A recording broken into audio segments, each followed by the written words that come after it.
Soy Silvia Andreñi, CEO de la empresa Rethink Medical. Rethink Medical desarrolló una nueva sonda urinaria con el objetivo de mitigar los efectos secundarios de sondas actualmente utilizados.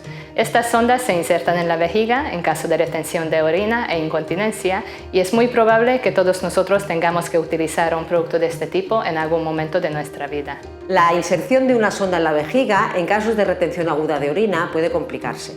El flujo de la orina puede ser alto y con las sondas actuales no hay forma de controlarlo. Esto es un problema en los servicios de urología y de urgencias. El diseño de la sonda permanente no ha cambiado desde los años 40 del siglo XX. Muchos pacientes necesitan una sonda, algunos durante un tiempo corto, pero otros durante un tiempo largo o incluso de por vida. La sonda resuelve un problema, pero supone un impacto muy negativo en la calidad de vida del paciente y tiene complicaciones. Las válvulas que controlan el flujo de orina no están integradas en la sonda. Entonces se utiliza un tapón que en ocasiones cae y puede salir orina por fuera y generar un accidente incómodo para el paciente en su vida diaria.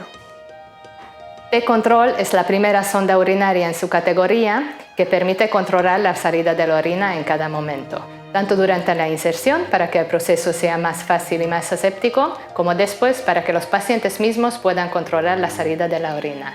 De esta forma podríamos mejorar la calidad de vida de los pacientes, reducir las infecciones y también las visitas frecuentes de urgencias.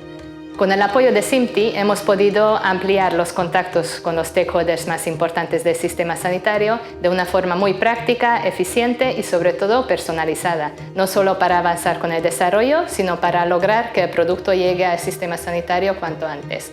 El apoyo de SIMPTI ha sido y sigue siendo muy significativa para nosotros.